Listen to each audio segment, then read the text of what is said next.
Hello everybody, welcome to the United Stand. We're back. We're really back when we're doing this. We're doing our very first preview of the season. Now, I didn't bother with Melbourne Victory, Liverpool and Palace because I think it was too early in pre-season. You're changing the team too often. But I think this is the toughest test we've had so far. Villa have got a really good squad, which I'll tell you about in a minute and what they've been up to. And United are progressing. We saw in the last game, Ten Hag giving the first team an hour. He may go a little bit beyond that in this game. So we're starting to take shape. And this is where I get excited about pre-season. But also I get excited because this is the toughest team we're going to play. I've got a little clip from the training ground at Perth, actually, which will give you a hint as to why I believe that will be the starting lineup against Aston Villa.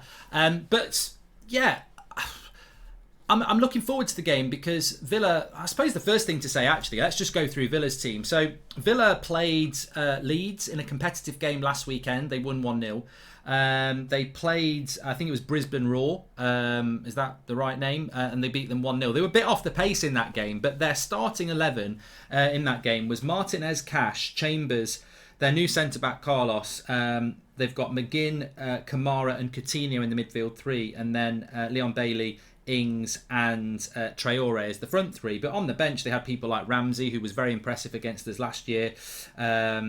Obviously Konza, Mings and Watkins. So they've got a really, it's unlike the Palace game. Palace just didn't have a very good squad with them. So they've got a good squad. And if we did get a good result against them on Saturday, then I don't think you can say, well, they're a bit weakened or anything like that. What I would say is I think we might be, and I think this will come across in the game as well, I think our fitness levels might be ahead of Villa.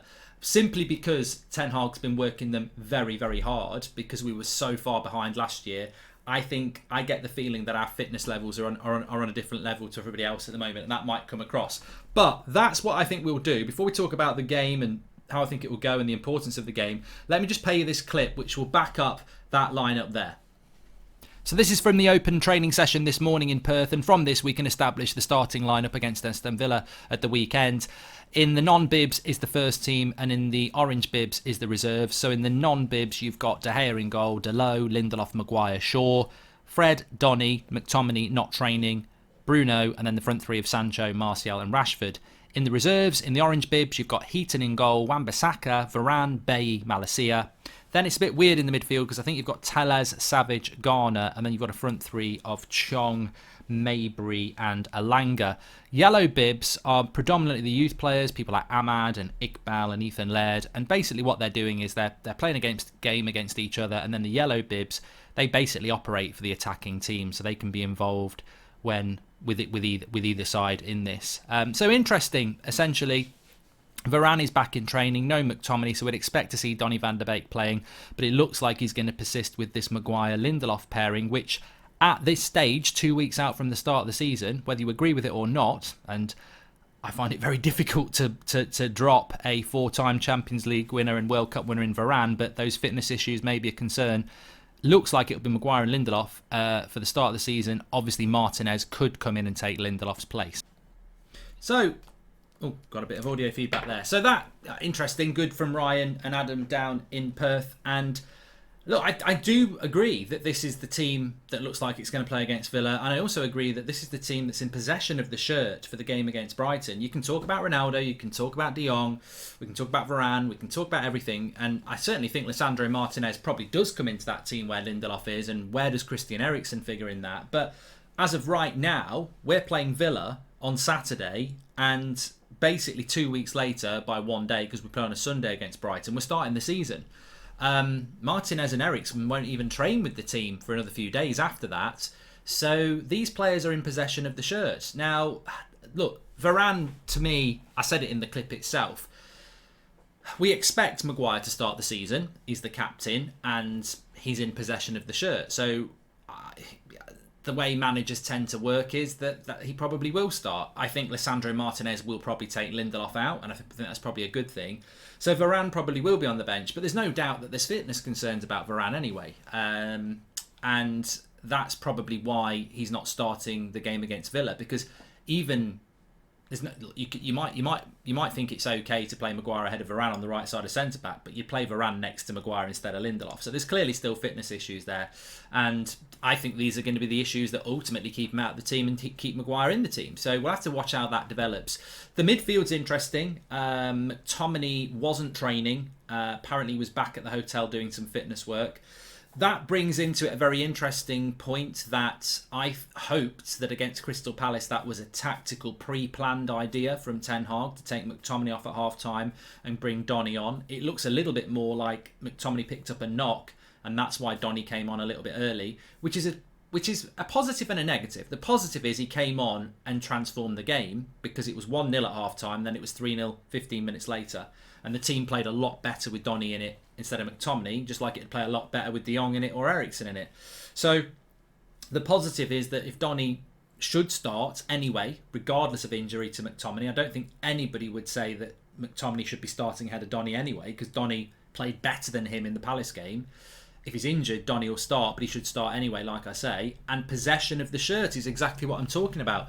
Maybe Varane is better than Maguire, but at the moment, Maguire's got possession of that shirt. He did okay against Palace. If he does okay against Villa, then you would expect him to keep possession of the shirt. That works both ways, because if Maguire's going to play ahead of Varane against Brighton, then surely Donny plays ahead of McTominay if he can keep growing in that role. And this is the advantage that these players have. They're in possession. They haven't had injuries. Look at James Garner.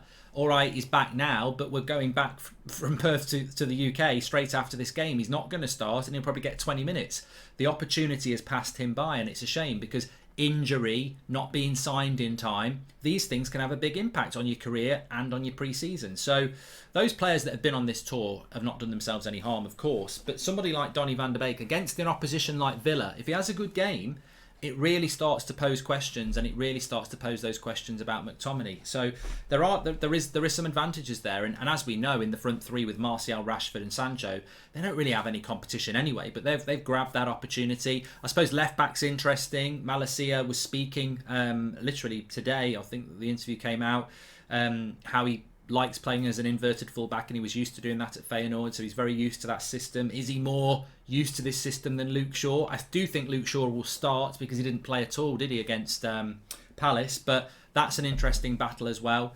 So I'm interested. I've always been looking forward to this game. I think Villa's our toughest game on the tour. People will say it was Liverpool, but Liverpool were never going to be an interesting game because it's the first game of pre-season. Teams are changing every half an hour. The intensity is up. The competition is up. And there's no point 2 weeks before the start of the Premier League season to just go into a pre-season game and not try. You know, people are trying to start for the start of the season now. If we're talking about opportunities for Donny and Maguire and Martial and everybody else, and they've got to grab those opportunities, well, it's the same for Villa. They've got players who are trying to start as well. So the intensity goes up, the excitement goes up, and I'm really looking forward to seeing this game. And look, it might get a bit tasty, but I fancy us to win. I think this is why I'm looking forward to this game. I fancy us to win. I think Villa have got a really good side, and I think they could have a good season, but I just think our intensity and our training and our rhythm is going to be ahead of them. They were a bit slow in their last game against Brisbane Roar, and I think we looked very sharp against Palace, so I expect us to be sharp again. And what I really want to see from this game, and I'm really excited to see, is if we can play Villa and have around 70% possession, you know, double the passes again, over 10 shots, then I think that is a real exciting look forward to playing Brighton and Brentford in our first two games, because I don't think Brighton and Brentford are any better than Villa. And this is why, for me, this pre-season is actually good. It's great to be in Australia. It's been brilliant to be in Thailand, and you know, hopefully it'll be America or South Africa or somewhere in coming years. But I'm not a big fan of playing the Barcelonas and the Real Madrids and the Juventus, because when does their season start? And it's great to sell tickets and it's great to go head to head who's got the biggest fan base, but in preparation for the new season, Real Madrid and Barcelona would be nowhere near the fitness levels we are, because our season starts before theirs does. Playing Villa is really good because we're both in the same league, we're both 2 weeks out from the start of the league, and it's a really big test fitness wise against the team that's going to be playing in the Premier League. So I think this is perfectly timed and I'm very looking forward to it. Next week against Atletico Madrid and Real Vallecano, I think those games will be interesting for different reasons. Technically, Spanish teams are very good, and it will give us a different sort of challenge in relation to our possession game. So I actually quite like the construction of our pre-season, and I don't think Ten Hag had anything to do with it. I wouldn't have thought in the middle of May we picked these games. I think they were already sorted, but it's worked really well. The opposition are perfect in what we're preparing for, which is that Brighton-Brentford games at the start of the season. So, yeah, looking forward to it. I hope you are as well. Make sure you smash a like on the video. Get your comments in below. And don't forget, if you want to get one of these, we do sell them. They do ship worldwide, and they're available through the link in the description. I'll speak to you all very soon. I'm going to give you my late... I'll give you a score prediction. It depends, obviously, on changes, but I think we'll win it 3-1. Yeah, I think we'll win 3-1. And I think the momentum will grow. And I think if we do win this game and we win it well, I genuinely think you can start to say, this is genuinely exciting. I don't think there's loads of excitement ahead of the season just because you beat Melbourne Victory, Liverpool and a weakened Palace. But this is going to be a strong Villa side. And there's no reason for them not to go for it like we will. And it won't be full-blooded, but it will still be very, very competitive. And I think we'll learn a lot from this game, so I'm looking forward to it. Thanks, everyone, for watching. Smash a like, make sure you subscribe. And if you want to check out these links in the description, leave your comments in below as well.